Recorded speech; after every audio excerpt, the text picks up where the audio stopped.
We're at the Crystal River Preserve State Park, which is where our Florida Public Archaeology Network office is located for the Central Regional Center. And these are some of the artifacts that you found in Bayport. So why don't we just kind of run down the list? There's some pretty interesting things here, it looks like. Yeah, there are actually. One of the first things that we found when we were diving on the site was this brass hinge. We're not really sure yet if this is actually contemporaneous with the site. We have to do a little more investigation. But as you can see, it has this, copper color, so we know it's got some type of copper alloy, and even a little copper screw here in the back. This is probably iron, this spring back here. One of the next things that we found was this deck plate. And as we've cleaned it up, these were encrusted with a lot of mud and different barnacles. You can actually see some keyholes here where it's almost, if you have a boat, you're familiar with the key that will go in to turn this piece. So this is actually two pieces. This would have screwed off.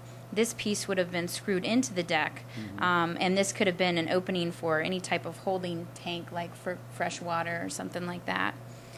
One of the more interesting artifacts that we found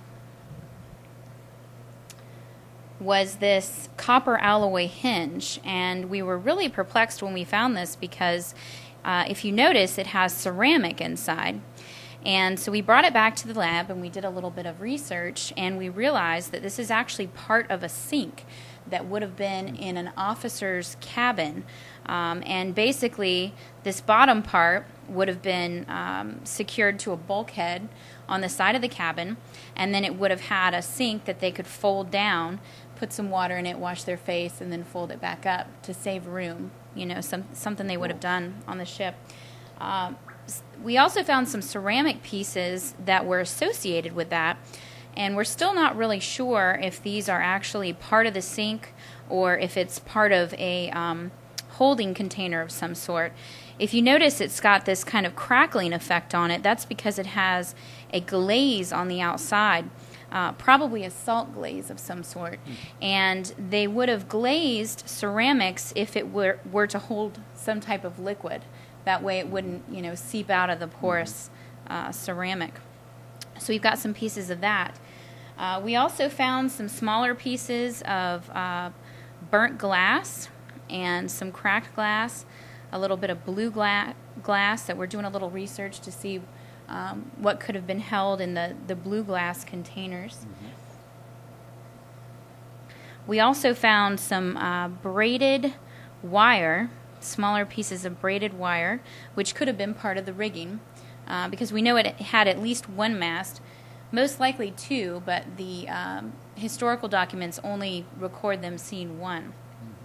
And then one of the really cool finds, Saturday, about 2 o'clock on the last day of field work, which is what always happens, we located another shipwreck site. And it is likely a sailing vessel. And one of the first things we noticed was this block and tackle. This piece is what's called the shiv. You can see here the bushing is actually in a triangular pattern, so we should be able to date a time period. But we're thinking that this would range somewhere in the mid-19th century. So if this is associated with one of the vessels that were lost at Bayport, one of the blockade runners, we'll be able to tell how long that vessel was actually in use before the Civil War, which is pretty cool. And this piece, typically these shivs will survive for a long time because they're made out of a wood called lignum vitae, which is a very hard wood. And you can see here there's a groove where the line or the rope would have gone on here. The bottom part is actually called the cheek, and these don't usually survive because they are not made out of a wood that's as hard. They're usually made out of a softer wood, but you can see that it's one whole side of the block. So it's a pretty amazing find for us. Very nice. So that's probably oak, huh? Probably oak, yeah. Very, very neat find. So what's next for this wreck? Are you going to apply for more funding to try to see if you can go back on it?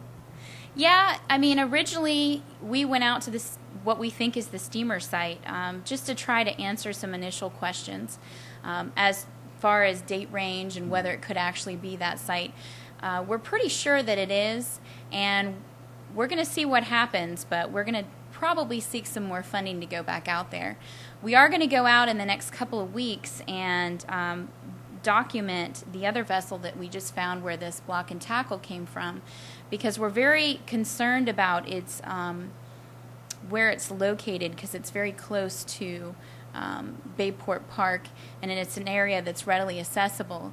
And we'd like to think that people wouldn't want to disturb the archaeological material, because that information is lost if they do. But we want to make sure we can get out there pretty soon to try to map that one. Okay. Well, thanks a lot for your time, and we'll follow this along as the story develops. Okay. Well, thanks, Jeff. All right.